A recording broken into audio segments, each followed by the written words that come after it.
मैं रेखा सिंह। हमारे YouTube channel पर आप सभी का बहुत बहुत स्वागत है। हमारे वीडियो को देखिए, चैनल को सब्सक्राइब कीजिए और बताइए कैसा लगा हमारा वीडियो। आज हम आप सभी को चैती सुनाएंगे। होली के बाद फरवरी में, होली के बाद मार्च आता है, हिंदी महीने में उसको चैत बोलते हैं। तो ये चैत के महीने में गाया जाता है। ये ऐसा है, एक औरत रहती है, उसका पति परदेश से आया रहता है और उस कल जाने वाला रहता है। उसी समय का ऐसा ही गीत है। कोयल बोलती है और उसकी नींद खुल जाती है तो कोयल पर वो गुस्सा जाहिर करती है, जो इस तरह है। बात ऐसी है ना, अभी टेक्नोलॉजी का ज़माना है।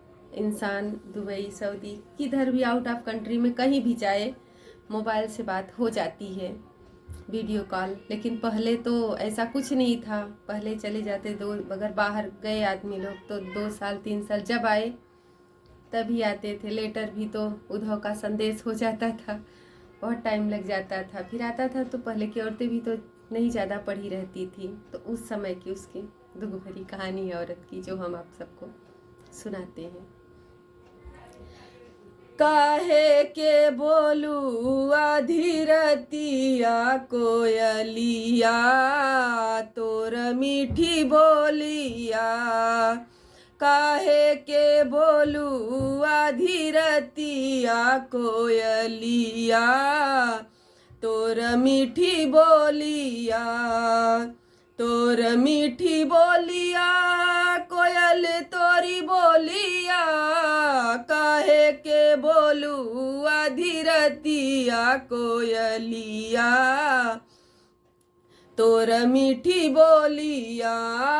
काहे के बोलू अधीरतिया कोयलिया, तोर मीठी बोलिया।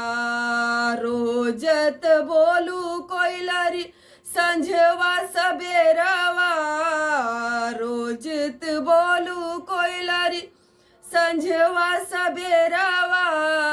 आज काहे बोलू अधीरतिया कोयलिया,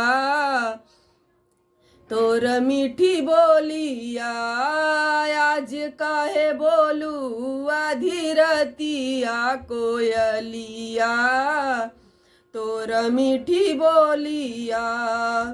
होत भोर तोर खुथवा उजड़ी बे, होत सबेर तोर खुथवा उजड़ी बे। बगिया में अगिया लगऊ बई कोयलिया, तोर मीठी बोलिया। बगिया में अगिया लगऊ बई कोयलिया, तोर मीठी बोलिया। काहे के बोलू अधीरतिया कोयलिया, तोर मीठी बोलिया। मोर परदेसिया विदेसिया से आए, मोर परदेसिया विदेसिया से आए। आज काहे बोलू अधीरतिया कोयलिया, तोर मीठी बोलिया। आज काहे बोलू अधीरतिया कोयलिया, तोर मीठी बोलिया। कोयल तोरी बोली सुनी पिया मोर जागे, कोयल तोरी बोली सुनी पिया मोर जागे। पिया मोर जागे हो, पिया मोर जागे। उठी चले पिया परदेसिया हो रामा, तोर मीठी बोलिया। उठी चले पिया परदेसिया हो रामा, तोर मीठी बोलिया। सूतल पिया के जगावे कोयलिया, तोर मीठी बोलिया।